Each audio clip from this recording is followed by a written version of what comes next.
Hey, how's it going? Today I'm talking about how to handle the long run when all you know is run more, run faster. This is Running to the Castle, a podcast for slow, back of the pack Run Disney runners on a journey to running magical miles.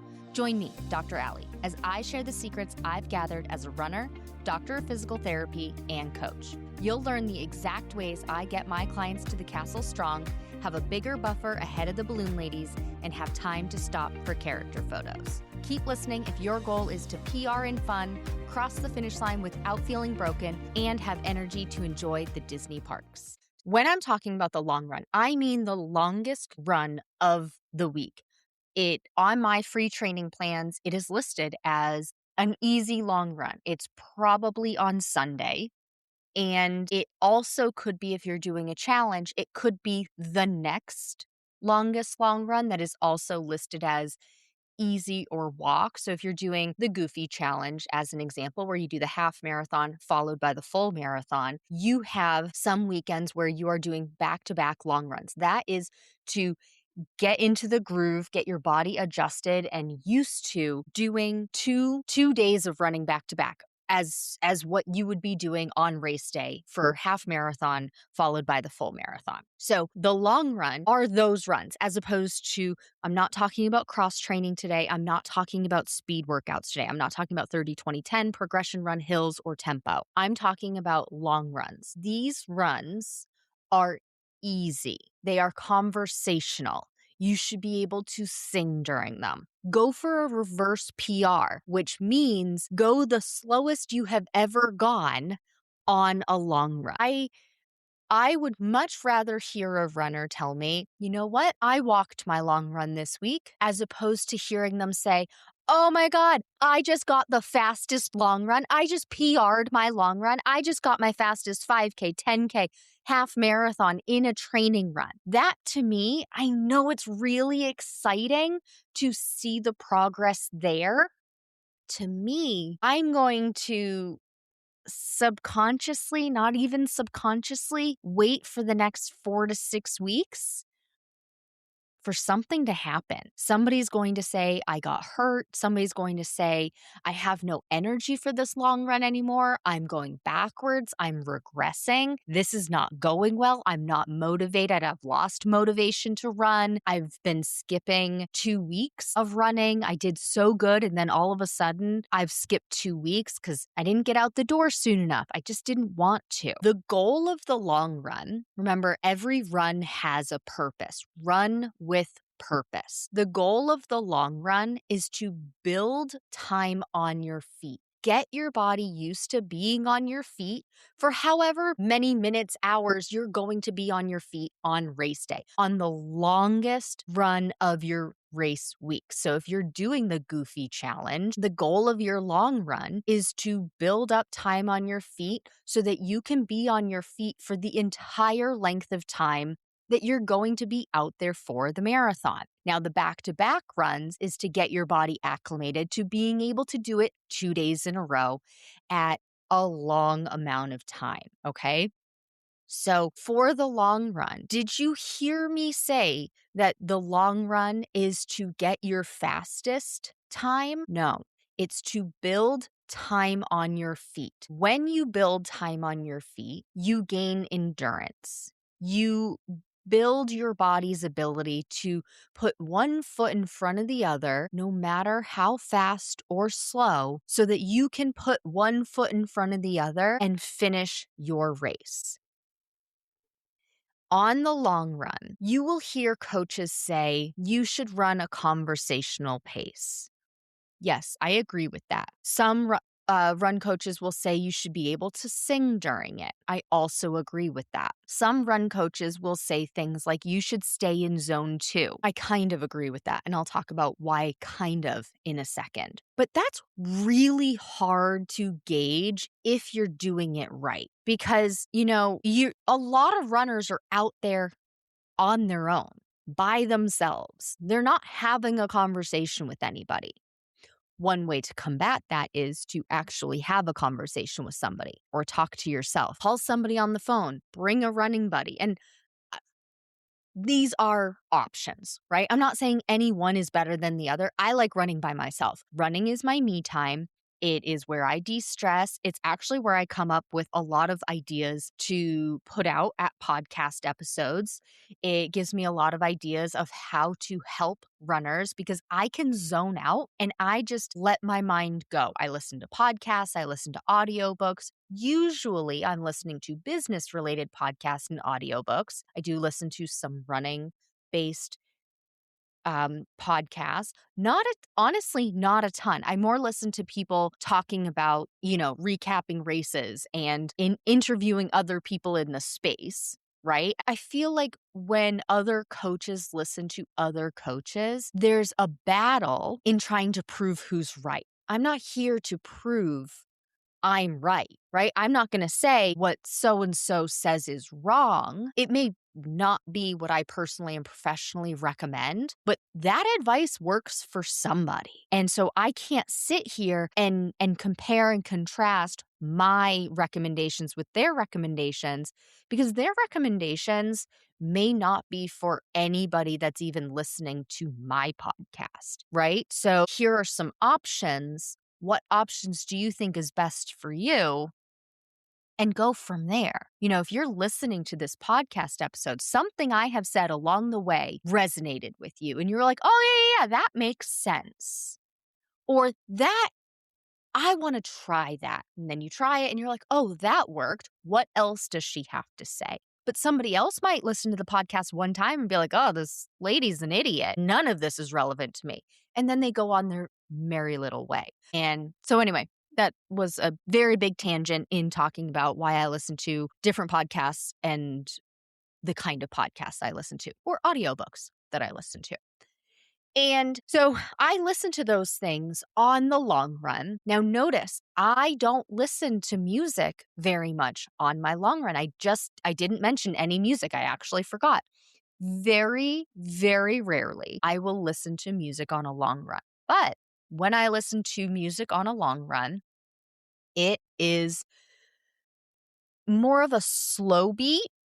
I will listen to more of like a folklore album, Taylor Swift folklore album, where it's more calm. Of course, there's, a few faster things in there, but it's more of an overall calm vibe. I don't listen to upbeat. I don't listen to different workout type music for a very specific reason that I'll get into soon. So the long run, every run has a purpose. The purpose of the long run is to be on your feet for prolonged amount of time, a little bit more each week. And because we're runners, I do that a little bit more in the form of miles.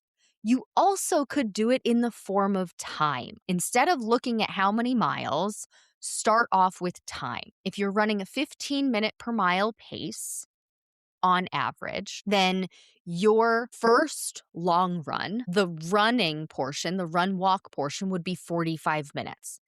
Add in a 10-minute warm up and a 10-minute cool down. Now your first run is 65 minutes. Add 10% every week until you hit week 6.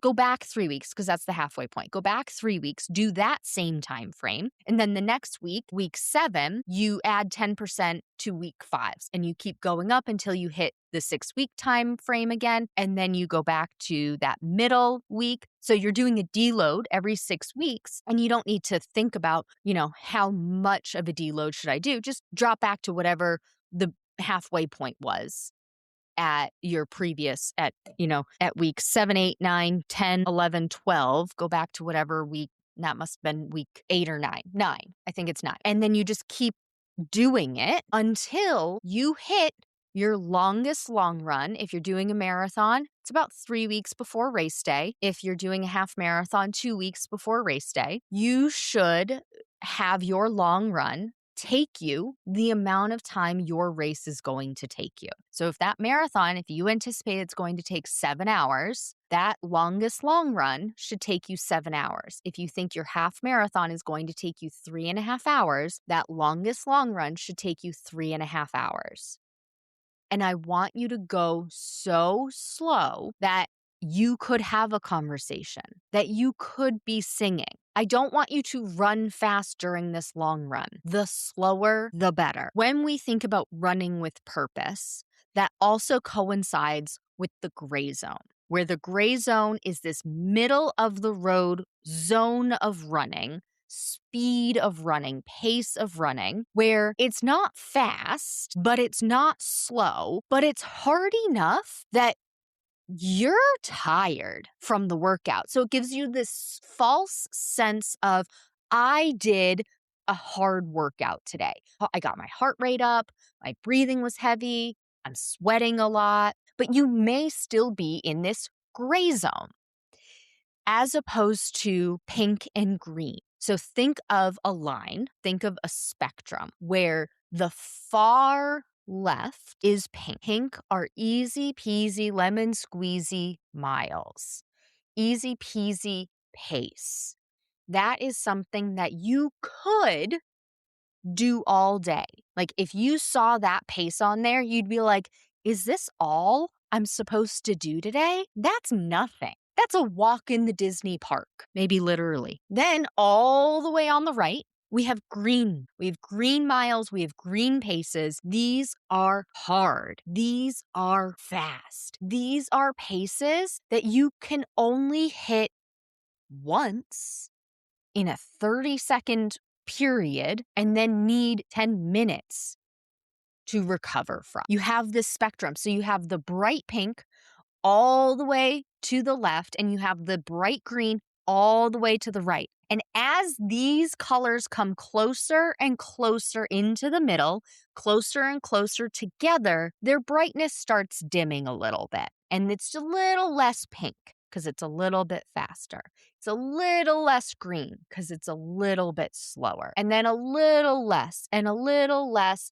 And then at one point, because pink and green combined make gray, then you hit a point about 3 notches in that they start becoming gray. And then they become darker and darker and darker gray until it's smack dab in the middle. It's not black, but it is gray. So you have like 3 notches on either end where those are pink notches and they're pretty slow, but as the brightness dims, they're getting a little bit faster. So they're not quite too easy, but they're on the cusp. And then you have the green, and as it moves to the middle, it's a little less bright because it's a little slower. It's a little less fast, right? And so when I'm talking about these paces with my clients in Stronger, Faster, Finisher, I'm talking about them as easy, moderate, and hard.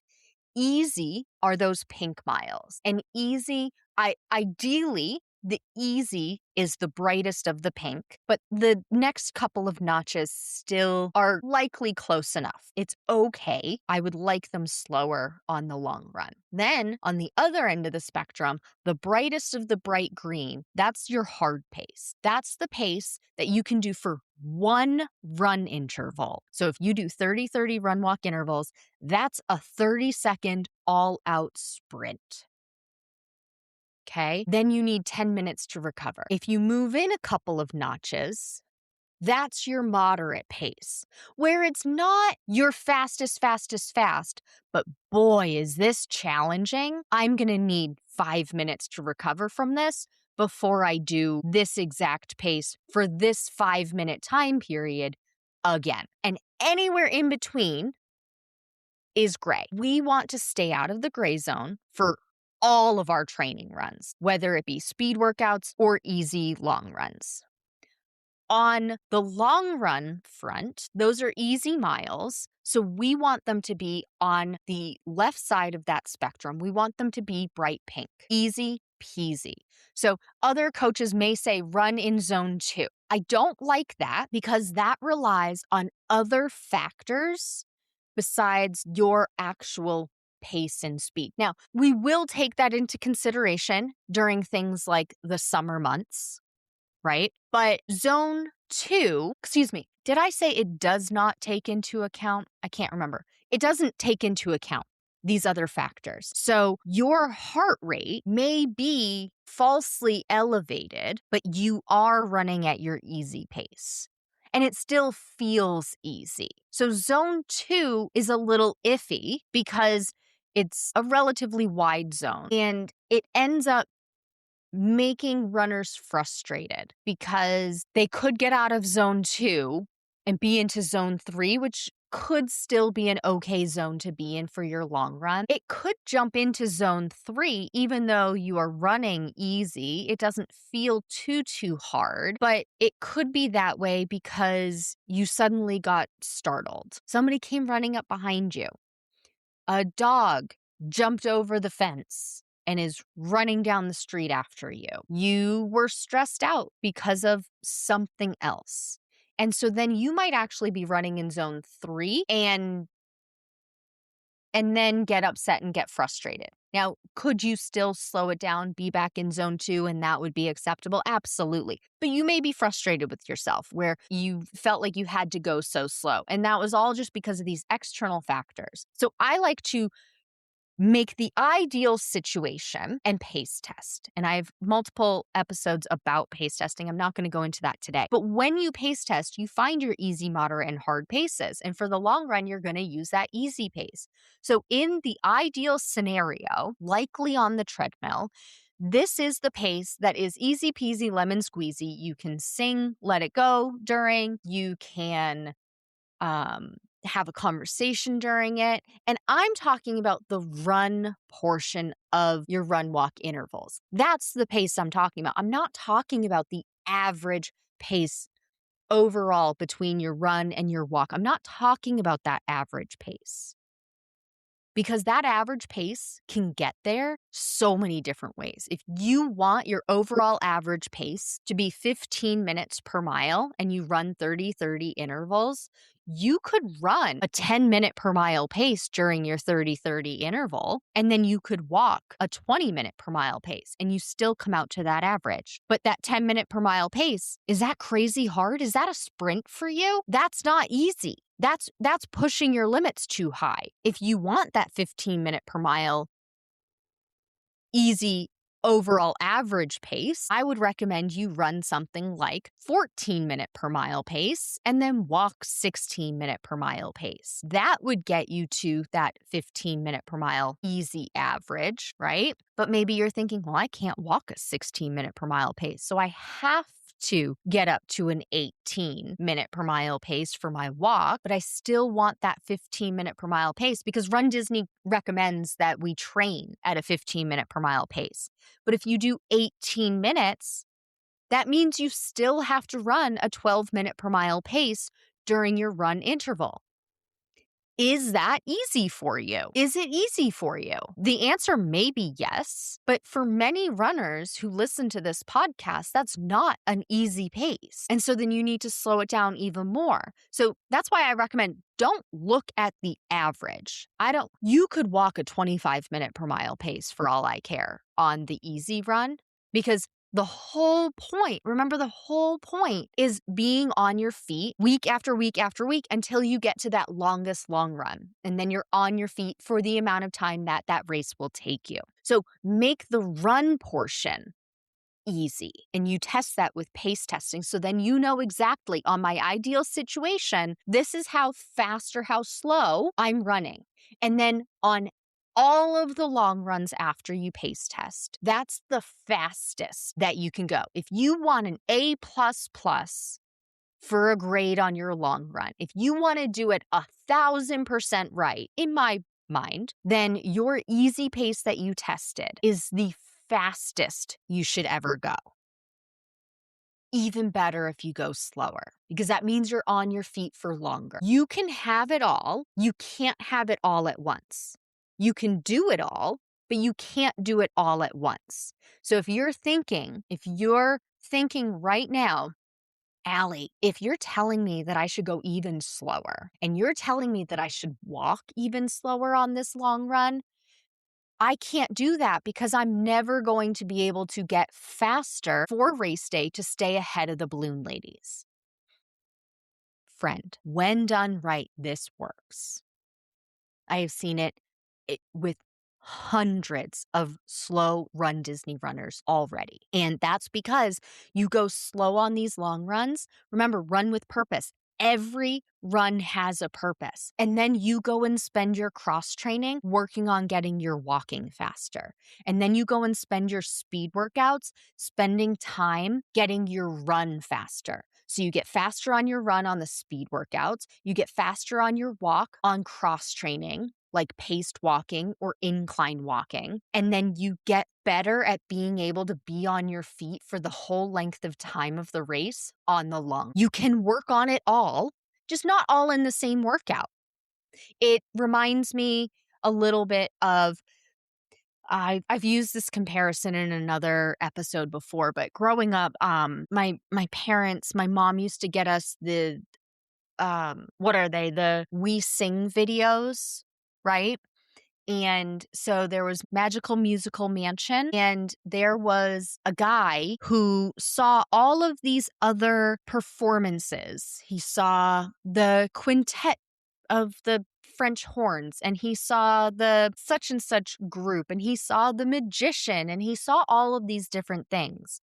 And they spend the entire movie going through and trying to figure out why each group is missing something. The French horns are missing a French horn. The magician is missing something, right? And it all boils down to this one guy who's trying to do it all. And he fails. And he's no good at any of them because he's trying to do it all at once. Instead, let's let the French horns do their French horn thing. Let's let the magician do the magician thing. And let's let all of these other ones, the ballet dancer and the tap dancer, do all of these other things individually. And then we get to go and enjoy them each individually. Similar concept with your workouts. You can have it all. You can do it all. You can't do it all at once. And when you do, that's a recipe for disaster. That's when you start being so exhausted that you can't do anything. And then that actually subconsciously makes you not want to go do your workout. And you think you just aren't determined enough. You think you aren't motivated. You think you have poor consistency or poor timing or, lack of schedule. When it started 4 weeks ago, when you started to go faster and longer and try and walk faster in your walk interval as well. All because you just tried to do it all at once. If you want to get your walking faster, work on your walk during cross training. Do a paced walk. And a paced walk is literally using your run walk intervals, but you do walk intervals. And so it's you walk for 30 seconds at a fast pace and you walk for 30 seconds at a slow pace. And I do recommend alternating them because if you're trying to get faster, it's really hard to just go out for a 45-minute walk at the pace that you're trying to do. But could you hold, let's say you want to get to a 15-minute per mile walk pace, just totally within reason for most walk runners in the runDisney community. Let's say you want to get to 15 minutes per mile. Well, do you think you could do that for 30 seconds? Yes or no appropriately. Do you think you could do it for 45 minutes straight? Think of what your reaction is with just that statement that I just made. If your reaction to walking 15-minute per mile pace for 45 minutes is, ooh, I can give it a go. I could, you know what? I could try it. If that's your reaction, then that's too hard. And that's fine because that's not how we train to get somebody better. Anyway, you break it up into steps. And so the steps I recommend are 30-30 walk intervals. Most runners tell me, I could do anything for 30 seconds. Great.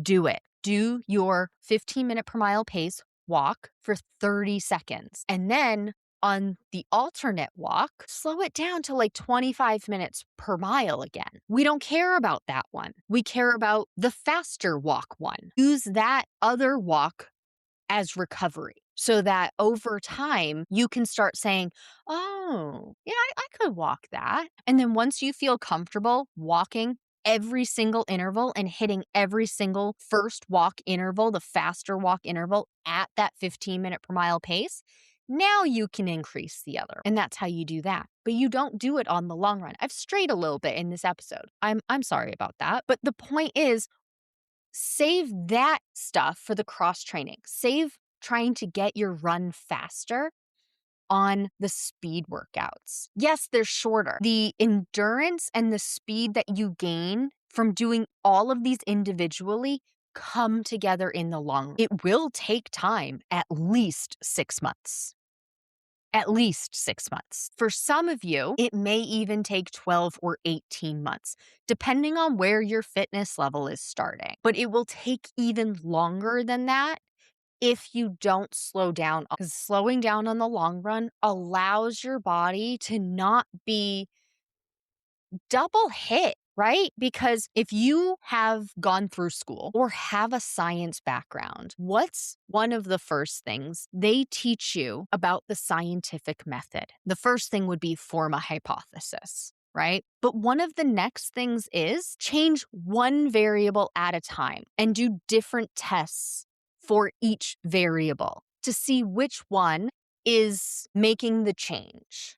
Right? When you change more than one variable at a time, so in this case, for the long run, it would be distance and speed or pace.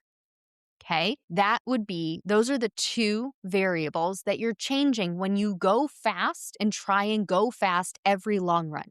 You're trying to go farther and faster, and you won't be a finisher because you end up exhausting yourself because you're doing two variables. You're changing two variables that stress your body out. Let's just stress our body out one way in each workout. Let's stress our body out on the long run by adding more time on our feet in the form of more miles or more decimal places of miles. If you follow my free training plans, the weirdest decimal places for your long runs, 3.1, 3.41, 3.75, 4.13, 4.54, 4.99. Those are your first weeks of long runs for anything longer than a half marathon. No.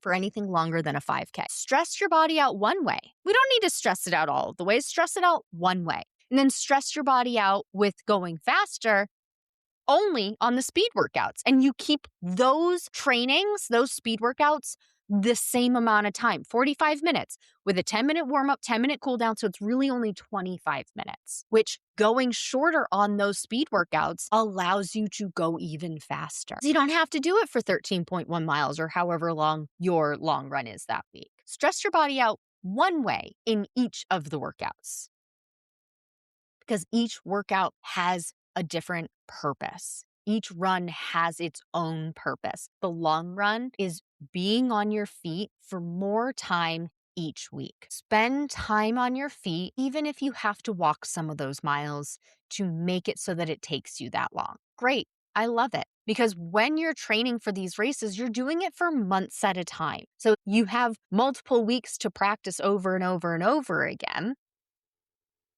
And it's not always going to be fun. It's going to be a little frustrating. And the best thing you can do is slow it down even more. If you think you can't go any slower, I invite you to try. One way that you can go slower, this is going back to something I said in the beginning. I only listen to audiobooks and podcasts on a slow run or folklore.